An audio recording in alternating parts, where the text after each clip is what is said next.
क्या आप भी ऐसा कोई एनिमेशन बनाना चाहते हैं, वो भी बिना किसी ड्राइंग के? तो चलिए बनाते हैं।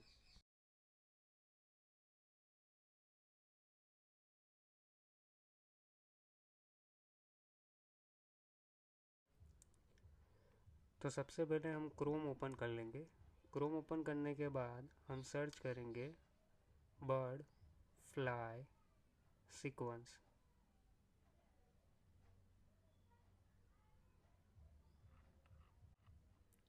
यहाँ पर आपको सब ढेर सारे ऑप्शन मिल जाएंगे, अलग अलग बर्ड के अलग अलग सीक्वेंस मिल जाएंगे। मोर इमेजेस में जाके आप और भी सीक्वेंस सिलेक्ट कर सकते हैं,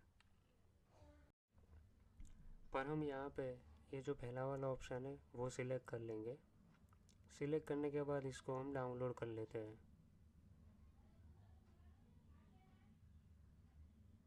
डाउनलोड करने के बाद हम इसे गैलरी के अंदर ओपन कर लेंगे, जो यहाँ पे आ चुका है। ऊपर दिए गए 3 डॉट्स पर हम टिक करेंगे और साइड ओवर का ऑप्शन सिलेक्ट कर लेंगे। उसके बाद हम प्रोक्रिएट ओपन कर लेंगे। प्रोक्रिएट ओपन करने के बाद हम नई फाइल सिलेक्ट करेंगे। नई फाइल के अंदर हम स्क्रीन साइज सिलेक्ट कर लेंगे।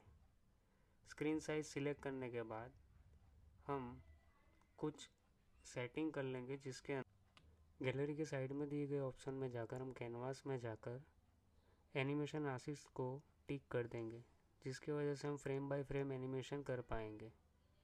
अब हमें साइड में दिए गए हमने जो गैलरी साइड में किया था उसको साइड में लाकर हम हमारा सबसे पहला बर्ड सिलेक्ट कर लेंगे। सिलेक्ट करने के लिए हमें खाली 3 सेकंड के लिए खाली टैप करके रखना है।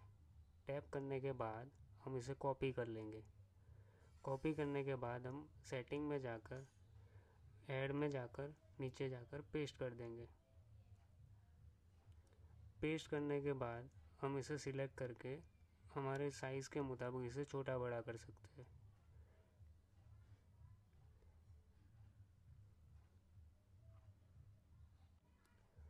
अब बिना किसी ड्राइंग के हमारा पहला फ्रेम तैयार है। अब दूसरे फ्रेम के लिए हम वापस से हमारा गैलरी ओपन करेंगे। गैलरी ओपन करने के बाद हम दूसरा बर्ड सिलेक्ट करेंगे। सिलेक्ट करने के बाद उसको कॉपी करके हम इसे ऐड में जाकर इसे पेस्ट कर लेंगे। पेस्ट करने के बाद हमारा दूसरा बर्ड भी दूसरे फ्रेम के अंदर आकर रेडी हो चुका है। बट हमें ये ध्यान रखना है कि हमें सेट करते टाइम उसका सर और उसकी पूंछ अच्छे से पोजीशन में होने चाहिए।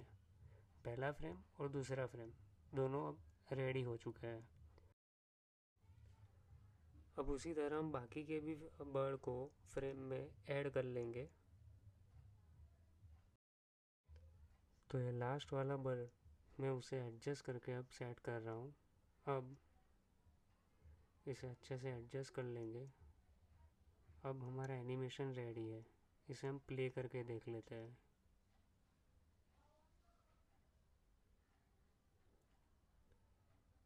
अभी से हमें मूवमेंट करानी है, उसके वजह से हम उसे फाइल के अंदर जाकर इसे हम एक्सपोर्ट कर लेंगे। एक्सपोर्ट करने के लिए